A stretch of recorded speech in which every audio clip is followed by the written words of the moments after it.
What if the secret to success wasn't just talent or hard work, but unshakable confidence? Welcome to Grasp Confidence, the podcast where visionary thought leaders, speakers, and entrepreneurs unlock the mindset and strategies for lasting success. I'm your host, Tara LaFon Gooch, CEO, two-time best-selling author, and international TEDx speaker, and I can't wait to help you step into the most powerful version of yourself. Let's dive in. Back by popular demand, I'm thrilled to welcome Patrick Mork to the show for a second time. A bold voice in the world of entrepreneurship, Patrick is an ex-Google executive, three-time Silicon Valley CMO, high-demand keynote speaker, best-selling author, and the powerhouse behind Mork Unfiltered, his new podcast launching tomorrow, June 24th. In this episode, we will go deep into strategy and resilience. Patrick shares how faith will be the bedrock of his resilience through his journey in entrepreneurship, and how discovering the spiritual anchor transformed the way he leads, lives, and makes an impact. If you're a high authority entrepreneur, consultant, or thought leader looking to lead with both conviction and authority, this conversation is a must. Patrick doesn't hold back. He brings the truth, the heart, and the mindset needed for lasting transformation. Get ready to be inspired, challenged, and recentered as we discuss the reason people don't finish and why they lack resilience. Patrick, welcome to the show. Hey, it's great to see you, Tara. Always happy to be on the show. I love it. Well, before we hop on to this conversation, you and I backstage had a brief intro to some amazing work you're doing right now. You are really leaning into your speaking career, going full force. I love that because the industry of speaking is one of the most challenging career paths to take. Part of the reason is because keynotes are often booked months out. So you have to be really, really prepared and really resilient in the face of rejection for this industry. It's not for the faint of heart, Patrick. Yeah, it's certainly not. But Tara, my coach once told me something that stuck with me. Is she's like, you always take the most difficult road possible. And I don't. It's not like I do it intentionally. Life is kind of like, after 11 countries and 33 moves and 6 startups, you would think that I would have enough gray hair by now to have learned to try and take it a little bit more easy.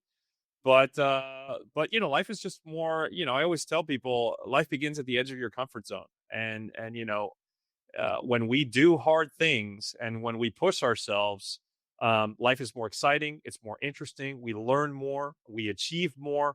And more importantly, for me, we inspire others, and the world needs inspiration today. I couldn't agree anymore. Oh my gosh, that is so powerful. But, we talked a little bit about, and you and I are both seasoned entrepreneurs.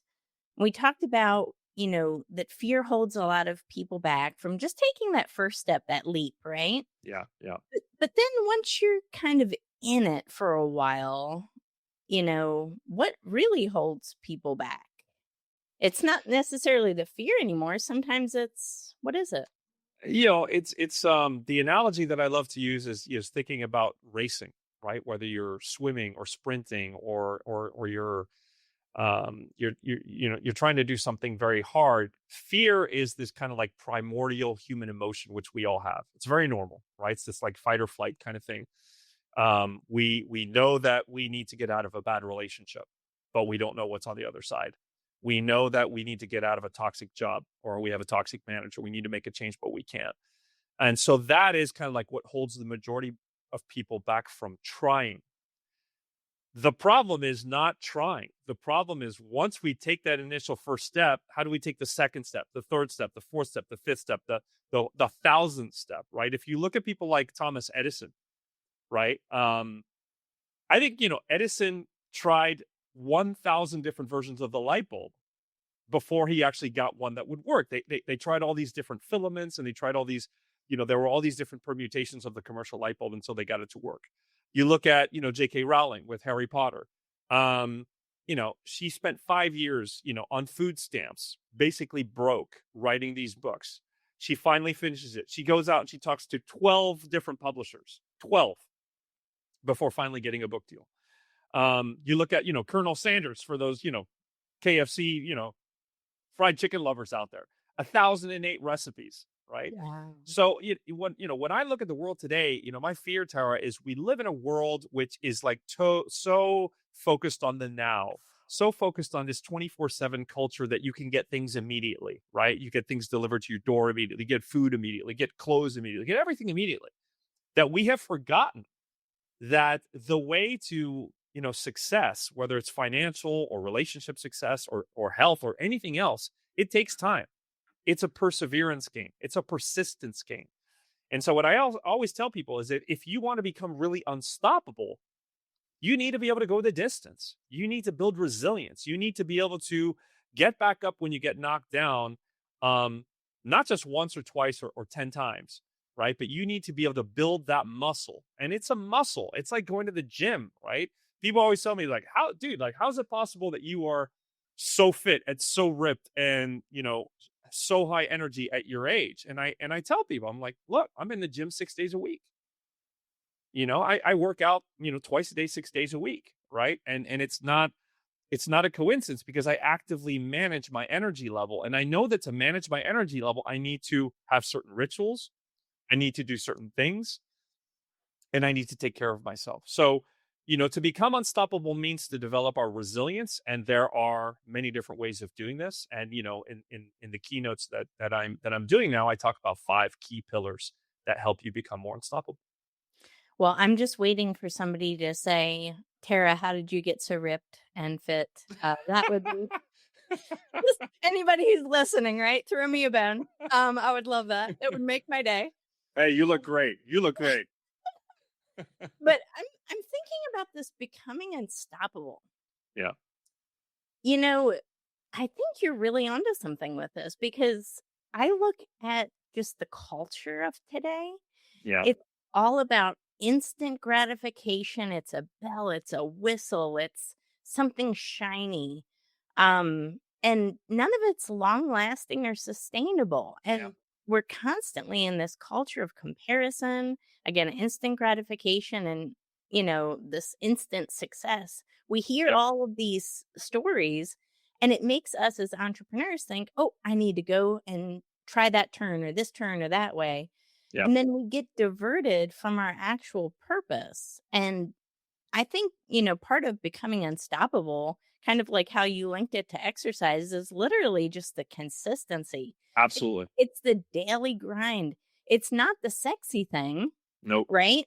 The sexy thing sounds like, oh, I'm just going to get instant success here. Yeah. But really, what is sustainable success, something that nobody can take away from you, is your consistent daily habits. And that actually builds resilience over time. Absolutely. Absolutely. It's like there's a wonderful saying, which I absolutely love, which is, we get praised in public for what we do in private. Mm. And that is so true, right? If you look at anybody who is successful in anything, the route to mastery is a 10-year journey. There are no shortcuts. And we live in a society today where it's like, look at our foreign policy, right? It's a great example. We go out and we bomb Iran. That is short-term thinking for a short-term win. That is not long-lasting, intelligent foreign policy, right? It's very easy for us to try and find a quick fix by doing things in that fashion, right? But is this going to produce sustainable change in the Middle East? Is it going to produce the kind of regime that we want to see in Iran, right? That it's a symptom of a much bigger problem that we have in society today. You look at Wall Street. All the companies are measured on quarterly earnings, right? If you talk to the average executive, especially a mid-level executive working in a publicly listed company, that is one of the biggest challenges, one of the biggest pressures of working in corporate America today, is everything is so short-term focused. People don't even have room to think long-term. Like, I talk with entrepreneurs and I coach entrepreneurs all over the world, and they all struggle from the same thing, which is, I can't even find space to think strategically about my business. I can't even find a window in my week to think about next quarter, let alone next year, right? And so that's really the challenge, is that we need to find a way to slow down and actually to kind of like what I call time box thinking time, right? If you look at some of the most successful management books out there, um, one of the things that you read is that some of the very successful people, they will literally box out times on their calendar 2 or 3 times a week for thinking time. Like they're actually going to sit down, they're going to write, on Notion or Google Docs or on your notepad or whatever. What's one of the biggest problems I have in my business right now? My biggest problem is lack of revenue. My biggest problem is customers constantly churning. My biggest problem is I have too many offers, whatever it is. And then they're going to spend an hour processing and thinking through that. Right. And now, of course, with artificial intelligence, you can build custom GPTs. I have multiple custom GPTs that I've built to help me actually have a sparring partner to think through these things. Mm-hmm. Right. So I built, like, just for fun, I built a Tony Robbins GPT. Right. I took all 6 of his books. I uploaded it. I said, you are Tony Robbins. You're going to coach me like Tony Robbins. You're going to get in front of my face. You're going to challenge me. You're going to use all the Tony Robbins tools. And you are going to help me think through my business issues as if it was a business coach. And so I will find once or twice a week where I'll sit down with my Tony Robbins GPT and I'll say, Tony, here's the problem I'm having.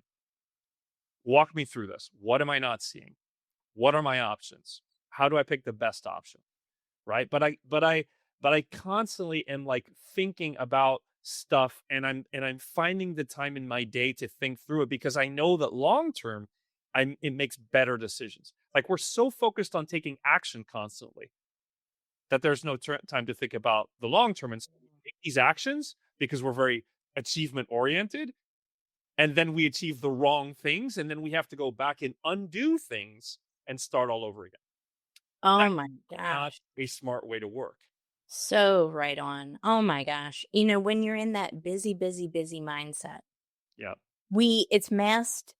We think it's productive and it's masked as productivity, but yeah, actually it's distracting. absolutely. And I kind of liken it to being a mouse in a field. You can only see what's right in front of you, but you can't see anything else. So true. So I like what you said about, taking yourself out of the picture for just a moment, getting some clarity, thinking. I think it was Brian Tracy who said during a keynote speech once to go into the silence, sit with your thoughts for 30 to 60 minutes every single day Yeah, and watch as the deep thinking occurs. Watch as your survival brain stops, right? Because that's the mouse in the field. You only see right in front of you. yeah, And then you go to that higher level thinking plane where you can actually see all around you, know your next move before you even do it, and yeah, see, all of the different components of it. yeah. That's powerful. And I, Absolutely. I think we all need to practice that more. We do. We do, for sure. I mean, that's a big part of it. I think when I wrote a post on this years ago after leaving Google, slow down to speed up. Yeah. It was all about, because in tech particularly, we have this fascination with going fast, right? And it's like, oh my God, competitors are moving faster, they're innovating more quickly.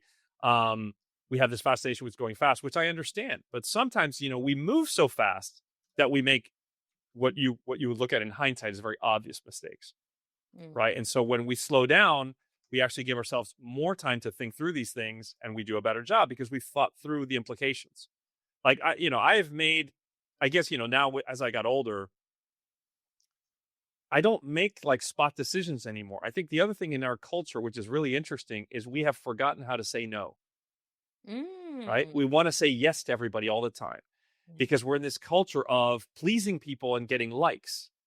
When I work with like executive leaders, on Wall Street or private companies, one of the things I first do is I do a saboteur assessment, right? The PQ saboteur assessment, which is online, it's free, anybody can do it. And the thing that we find first is like, what are their saboteurs? And many of them have this saboteur, which is called the pleaser. Yeah. And the pleaser is Yeah. all about being liked Yeah. and being nice to people. and pleasing people.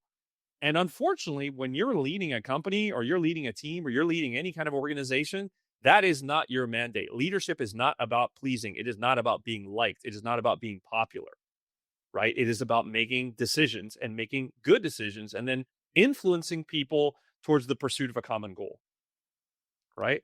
And so when we take more time, I think better things happen, but it's very challenging to get people to shift their mindset, right? It's very challenging. And being able to shift your mindset is actually one of the 5 pillars of resilience that I talk about in my keynote. You have to Tell be able to shift your mindset. Yeah, tell us about what are the 5 pillars? I think this is really important because I want people to walk away who are listening to this with writing things down. So if Sure. you guys are listening, go ahead and grab a pen and paper, write this down. Let's talk about resilience in these 5 pillars, Patrick. What are Sure. they? So, if we want to actually achieve our goals, we have to be resilient because resilience is all about our ability not just to bounce back, but to bounce back stronger, smarter, faster, right? And more capable, right? So every time we get knocked down, that's an opportunity to learn something and emerge stronger, right? So your first pillar is really about understanding purpose. Like, what is my purpose in life? What is my purpose at work? What is the reason I'm on this planet? Now, it sounds like a very philosophical question, but it isn't, right? Your purpose can be something as simple as, my purpose is to make enough money to be able to make sure that my kids can afford a good college. That could be your purpose in life. Your purpose could be around, educating your children to make sure that they're successful, right? Your purpose could be around, uncovering the cure to cancer, right? Or developing the next technology to help people find, a more interesting and fulfilling and engaging career. There was a very famous boxing match. I don't remember who it was. Was it Evander Holyfield or somebody else? They were fighting against Mike Tyson, right?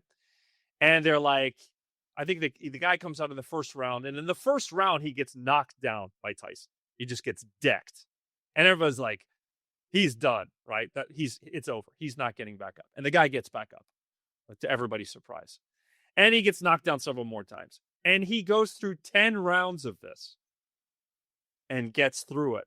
And I think finally wins by like a TKO or something. I don't remember, but he ends up winning. He was like one of the first people or the first person ever to defeat Mike Tyson.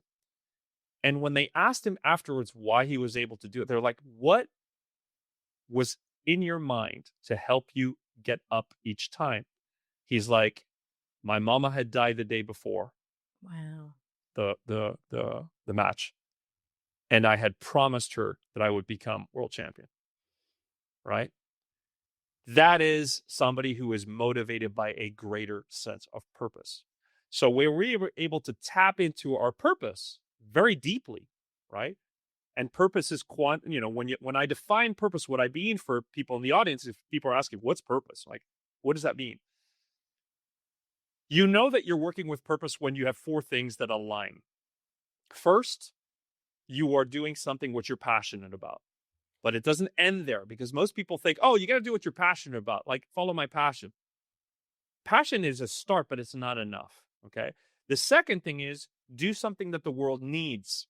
Mm-hmm.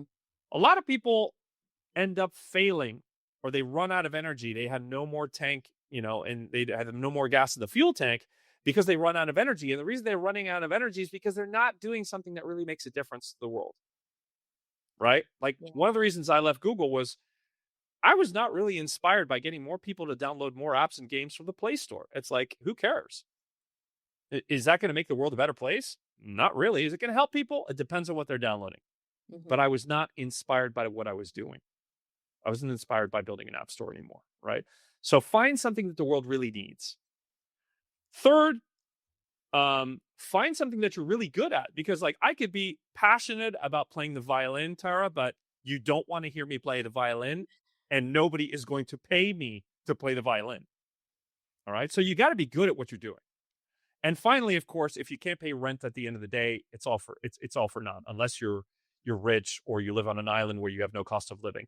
All of us need to make a living. So when you find that the intersection of those 4 things, right? What I'm passionate about, what the world needs, what I'm really good at doing, and what I could get paid for doing, the intersection of that is your purpose.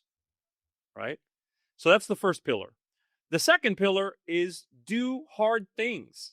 Like, oh my God, so many people are so scared. They're like, oh, that's so hard. Oh my God, going to the gym 5 days a week is so hard. Oh, running a marathon is so hard. Oh, changing careers is so hard. Oh, leaving my toxic boyfriend is so hard. Dude, get over it, right? The most fulfilling things that you will do in your life are hard. That's why they're fulfilling, right? If you look at people who are successful in any area of their lives, whether it's as a doctor, as a parent, as a marathon runner, as a surgeon, as a police officer, those people work incredibly hard and they do hard things, right? Mm-hmm. Third thing is ask for help. Oh my God, like the number of people who are like, they have this like Gary Vaynerchuk mentality of like, oh, I'm just gonna grind through it on my own, right? Guys, especially, I'm gonna retreat to my man cave and figure this out. That is not intelligent. That is not how you solve the most intractable problems. The most intractable problems are solved by a team. If Mm. you're a solo entrepreneur and you're like, dude, I have no mentor, then I would say, dude, get an advisor, get a coach, get talk to other entrepreneurs, sign up for a men's group if you're a guy, sign up for a women's group if you're a woman, right? Things are anything that I ever achieved of significance in my life, I was able to do it because I had a team of people behind me. I could never do this stuff on my own. Like even now, as I'm building this new company in Miami, I have a team of people behind me, right? So ask for help. The fourth thing is reframe failure. Most people, they look at life and they're like, oh, I can't do this because if I fail, I'm going to look like an idiot. I'm going to be humiliated. I'm going to lose a bunch of money. My friends aren't going to like me. Or my wife's going to leave me. Like they immediately jump to the worst possible outcome, and they start to create a narrative of in their mind of why they shouldn't do things. And this is why most people never get started. Okay.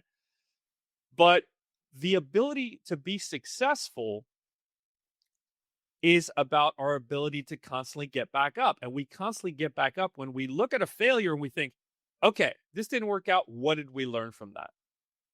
Like, whenever I fail at something, it could be like I burnt my steak, right? It could be like, I had a keynote that went off, or like at a workshop that was like I didn't get a 10 out of 10 on the NPS score, or I coached a client and he didn't get what he.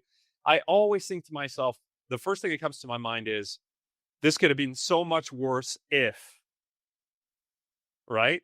So Mm. you can condition yourself to that kind of thinking. This could have been so much worse if this had happened.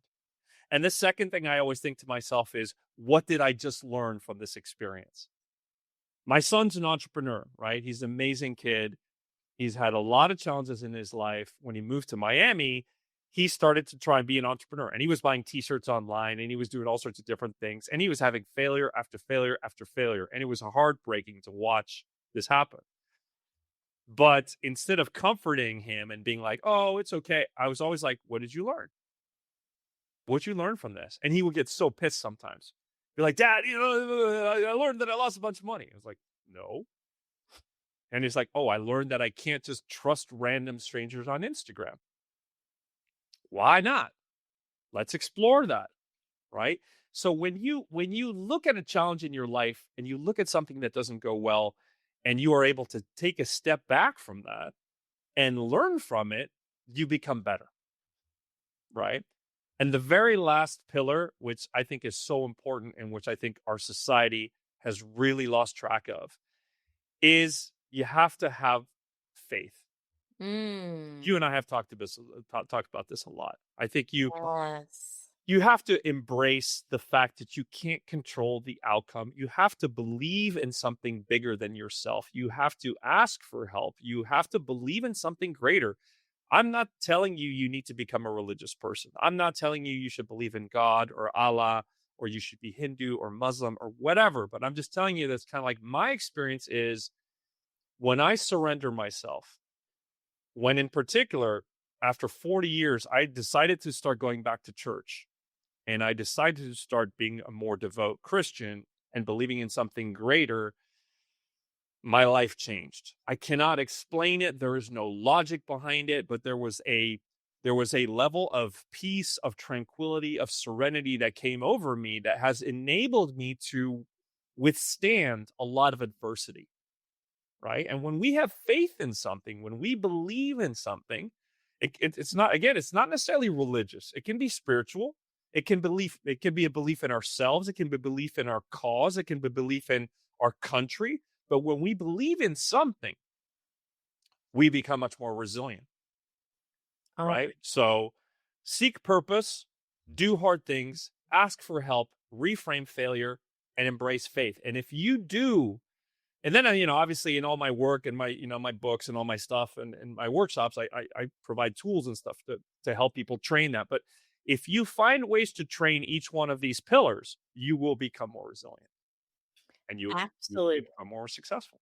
Absolutely. And, I have found that faith helps me reframe my failure. Absolutely. So, if I fail, or I even say just a perceived failure, because I really Yeah. don't even think there is such a thing as actual failure. Yeah. So if I have a perceived failure, I've trained myself to the point where I express gratitude and I say, Exactly. thank God, thank you, God, because this must mean a bigger thing is coming and you didn't want me tangled up with the lesser, Exactly. I think you just hit the nail on the head. right? Yeah. And honestly, if you practice that, you won't be entangled with the lesser and you're going to find yourself entangled with bigger and better opportunities that propel you towards success, that help you build resilience, that build your inner circle of people Absolutely. that you can trust, right? The faith is so critical. It does help us reframe failure. And the cool part about it is if we're just doing like reverse engineering on your path of 5 steps, the faith also helps us ask for help because we know there's somebody Exactly. else out there that's bigger Yeah. than we are. And we can do hard things because, again, we have someone else there with us. We're not eating alone. We're not dying alone. We're not doing anything alone if Yeah. we have the faith. And of course, that ultimately helps us align with our purpose because any of our purpose, and I love what you said, it has to be something the world needs, something that's for the betterment Yeah. of humanity, right? If we're aligned with our purpose with faith, then ultimately we're going to create a business that creates sustainable success. And Absolutely. I really do believe this that I believe that there is a God who knows all, sees all, and is involved in all. And he knows if you have a business that is genuinely helping other people. He also knows if you have a business that is to the detriment of others. Absolutely. Eventually, the truth comes out, right? And you either grow or decline. Yeah. So I think that is so powerful, Patrick. Way to break that down for us all. I really hope, everybody got a good bit of advice from that because it is so important. Um, we talked about these 5 pillars. You even mentioned ikigai there in your purpose, leaning into not just your passion with your purpose, but also thinking about what the world needs, finding something that we're good at, and then, of course, something that we can get paid for. Right. So this is so timely because, like I said in the beginning, you're speaking more and more and more across stages, bigger and bigger conferences all the time. And you're clearly aligned, someone who is aligned with their purpose. Yeah. So I love that you're not just talking the talk, but walking the walk at the same time. It's such a great example for everyone. No, I appreciate that. I think that's one of the toughest parts of being a coach and being a speaker is that you have to practice what you preach. There's days where I'm just like Friday night at 7 p.m. I'm just like, do I really want to go to the gym? you, you know, I'm like, do I really want to go to the gym? I'm like human like everybody else, right? I'd rather go out and hang out with friends or go to a dinner or go to a movie. But when I tell people, and I have these apps and stuff that track all my progress at the gym, and I'll take like a picture and I'll put like a quote or something. I'll be like, powering away at the gym at 7 p.m. on a Friday. So it's like you said, all these things are wrapped up. I think that if you look at the world today, Tara, there are a lot of amazing good things happening, which we don't talk about enough, right? We spend too much time focusing on the negative. We spend too much time, being absorbed by social media and the news, which talks often about the negative. But one thing is for certain, right? Is if you look at the awesome power of artificial intelligence, and I'm building, an AI powered virtual version of myself to coach people at scale, because I know that not everybody can afford to work with me if they want to, and I know that everybody should have that. They should have that right. They should get that help. Um, the amazing thing about artificial intelligence, it's completely going to change the way we work, the way we live. The unfortunate thing about artificial intelligence is that there are going to be a lot of people who are going to get caught in this technological tsunami, that they're either going to lose their job or they're going to have to completely change how they work. And that is going to be overwhelming and create a lot of anxiety for them. And that's also why it's so important for people to actively start building this resilience muscle, because it's not a question of whether your job is going to change. It's a question of when your job is going to change and how much your job is going to change. And then the question you have to ask yourself is, do I have what it takes? Do I have enough gas in the tank to actually make the changes that I need to make? Right. And so you need to develop that muscle. And for me, it came naturally because, unfortunately, being the son of an expat, I moved 33 times and I lived in 11 different countries, and I had this crazy life story that I did not ask for. Right. Although some people would say you're a masochist because you continue to do it. Right. You continue to change countries, you continue to start companies, you continue to do very hard things. But I didn't start that way. Right. But that's why I always tell people, it's like, you know, find your purpose and do these things and try hard things. And my son, for me, is like I said, he's a great example of a kid who, at 18, he made the decision when he was 17 to leave Chile and move to the US and finish high school in the US. Most normal kids would not leave to do their senior year in a different country, in a different school. That is not recommended. You talk to most child psychologists, they would definitely not recommend that. But when I asked him, I was like, are you sure you want to do this? Like, you've had 3 amazing years at the school. It's a great school. You've got friends, star on the basketball team. He's like, Dad, I need to do this because this is what's going to help me get to the next level of myself. Mm. Right? As a 17-year-old. Mm-hmm. And I got to tell you, Tara, the first 6 months that he was here, they were miserable. They were miserable for him, and they were miserable for me. We were arguing all the time. He had no friends. He dropped out of the basketball team because it wasn't the right thing. He was, not enjoying school. It was like his mom was up in arms. Oh my God, should he come back? But when I look at where he is today, and I look at the adversity he put himself through this last year, and now you know what he's doing? He's in North Dakota doing door-to-door sales.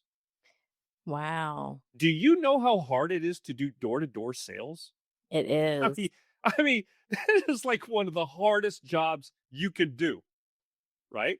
Mm-hmm. But again, you are doing hard things. He will emerge with such a level of self-confidence after 3 months that, like, there's no way he can lose. I told him, I was like, look, the first 2 weeks are going to suck and you're probably not going to make any money. He sold 3 systems the first 3 days. Wow. He was knocking on doors until 11 o'clock at night on Saturday. 11 o'clock at night, and he's out there still knocking on people's doors. Why? Because he knows that they're home. Right? And so again, it goes back to this idea of doing hard things. Now, did he ask for help? Yes. He has training, there are trainers, in this company. It's a public company, very respected, that are helping him figure this stuff out, that are teaching him how to do sales. But it was his decision to move to the US. Nobody forced him. Mm-hmm.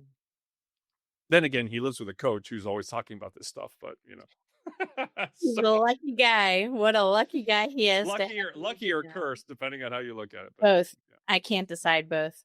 Well, I love this, Patrick. This is truly a conversation about how to become unstoppable. And it's built on the foundation of resilience by doing hard things, by getting out of your comfort zone, leaning into things that scare you, and continual self-improvement, not instant gratification, not flash, not glam, not likes, right?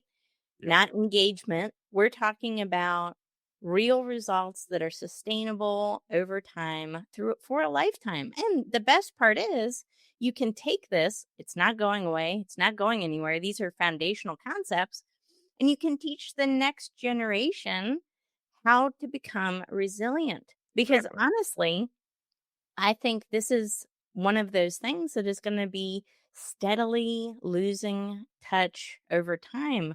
Our ability to become resilient because we are so into the flash, into the instant stuff. So, Yep. this is so key, so crucial. Love it, love it, love it. Patrick, thank you so much for coming back on the show and for being a Always great happy to be here. again. I love it. Always happy to be here. Always love talking to you, Tara. We always have a great time. Love it. Well, where can everybody learn more about your work and find you online? So you can learn more about my work on patrickbork.com, on socials. I'm at instagram.com at Patrick Bork Official. It's Patrick Bork Official on LinkedIn. And on YouTube, it is at Mork Unfiltered, which is the name of my new podcast, which premieres officially July 1st. We will be dropping a soft launch of some content tomorrow, but the official launch is July 1st. So you can get that on all of the major podcast platforms that you listen to, Apple and Spotify, et cetera, et cetera. Or, of course, you can catch it. You can catch the video version of me speaking on YouTube as well. So July 1st. But Patrick Bork Official, Mork Unfiltered on YouTube, and patrickbork.com. That's where you can find me. I love it. Go to Amazon right now, get his book. Start building resilience today, folks. This is such a key conversation for anybody starting a business or anybody who is in a business, they have a business, but they're uncertain of the future because we are living in a time of uncertainty. The key is to build resilience so you have sustainable success regardless of what is happening out there in the world. Thank you so much for everybody who tuned into this episode of Grasp Confidence today. We will catch you on the next episode. Don't forget to like, share, subscribe, and leave a review so that more people find the show and tune in. We will see you next time. Take care.